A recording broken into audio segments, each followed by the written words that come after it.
বিসমিল্লাহির রহমানির রহিম। আসসালামু আলাইকুম সবাইকে। আজ আমি আপনাদের জন্য তৈরি করে দেখাবো রমজানি special chicken nuggets. Chicken nuggets তৈরি করার জন্য প্রথমে আমাদের 6 পিস বড় পাউরুটি ছোট ছোট টুকরো করে কেটে ব্লেন্ডারে ব্লেন্ড করে নেব। আর এর চারপাশের অংশগুলো দিয়ে আমি পরে বেডগ্রাম তৈরি করে নেব। ব্লেন্ডারে ব্লেন্ড করা হয়ে গেলে এরপরে মুরগির বুকের মাংসগুলো ছোট ছোট টুকরো করে কেটে ধুয়ে পরিষ্কার করে নেব। এখানে আমি মুরগির দুই পাশের বুকের মাংস সম্পূর্ণ নিয়েছি।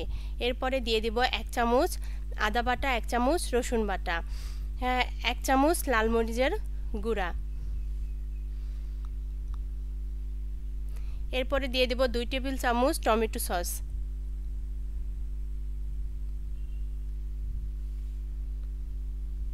এরপরে 1 টেবিল চামচ সয়া সস,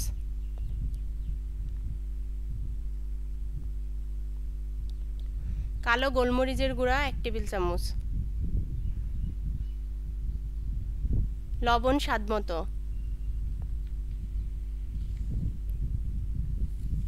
চিনি 2 টেবিল চামচ, লেবুর রস 1 টেবিল চামচ, কর্নফ্লাওয়ার 2 টেবিল চামচ দিয়ে মাংসগুলোকে ভালোভাবে মাখিয়ে ব্লেন্ডারে ব্লেন্ড করে নেব, একেবারে মিহি পেস্ট করে।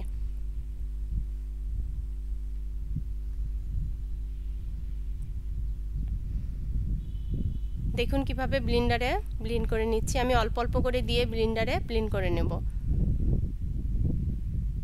ব্লেন্ডারে ব্লেন্ড করা হয়ে গেলে মাংসগুলোর সাথে আগে যে পাউরুটি ব্লেন্ড করে রেখেছিলাম সেগুলো দিয়ে দেব। সেগুলো অল্প অল্প করে মিশিয়ে হাত দিয়ে ভালোভাবে মিশিয়ে নেব, যেন পাউরুটির টুকরোগুলো বোঝা না যায়। মাংস এবং পাউরুটির মিশ্রণ মেশানো হয়ে গেলে 2 চামচ তেল দিয়ে হাতের সাথে মাখিয়ে আবার ভালোভাবে ম্যাশ করে নেব। এবার 1 টেবিল চামচ তেল দিয়ে একটি বড় প্লেটে চারপাশে মাখিয়ে নেব।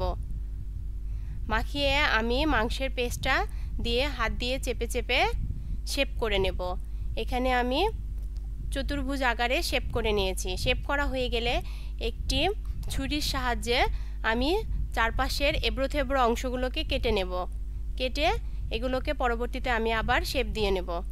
তারপর আমি চাকু দিয়ে প্রথমে তিন বার করে কেটে নেব মাঝখান দিয়ে, তারপরে ছোট ছোট টুকরো করে পিস করে কেটে নেব। এবার আমি একটি পিস চাকুর সাহায্যে হাতে তুলে হাতের আঙুলের সাহায্যে পিসগুলোকে সুন্দর করে শেপ দিয়ে নেব। এভাবে আমি সবগুলো পিসগুলোর শেপ দিয়ে নিয়েছি, দেখুন। এবার আমি নিয়ে নেব একটি ডিম। ডিমের ভেতর দিয়ে দেব 1 চিমটি লবণ এবং অল্প 1 চিমটি কালো গোলমরিচের গুঁড়ো দিয়ে ডিমটিকে ভালোভাবে ফেটিয়ে নেব।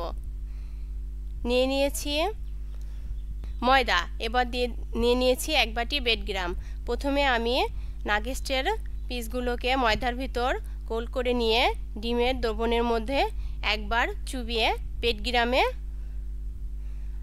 ভালোভাবে মাখিয়ে নেব। দেখুন আমি কিভাবে মাখিয়ে নিচ্ছি, এভাবে চাপ দিয়ে চেপে চেপে মাখিয়ে নেব। দেখুন আমার একটা হয়ে গেছে। এভাবে আমি সবগুলো বেডগ্রাম মাখিয়ে নেব। এভাবে সবগুলো বেডগ্রাম তৈরি করা হয়ে গেলে একটি এয়ারটাইট বক্সে ভরে আমরা 1 মাসের মধ্যে সংরক্ষণ করে রাখবো। সেই মতো তেল গরম করে আমি 4 পিস চিকেন নাগেটস আপনাদের ভেজে দেখিয়ে দিচ্ছি। লো হিটে তেল গরম করে আমি 4 পিস চিকেন নাগেট দিয়ে দিলাম। কয়েক সেকেন্ড রাখার পরে চিকেন নাগেটসগুলোকে আবার উল্টিয়ে পাল্টিয়ে ভালোভাবে ভেজে নিতে হবে। এতে চিকেন নাগেটসগুলো সম্পূর্ণ ফুলে উঠবে। চিকেন নাগেটসগুলো ভাজা হয়ে গেলে আমি একটি বাটিতে তুলে নিচ্ছি। দেখুন আমার সবগুলো ভাজা হয়ে গেছে। আপনার কিচেনের সাথে থাকার জন্য আপনাদের সবাইকে ধন্যবাদ। আসসালামু আলাইকুম।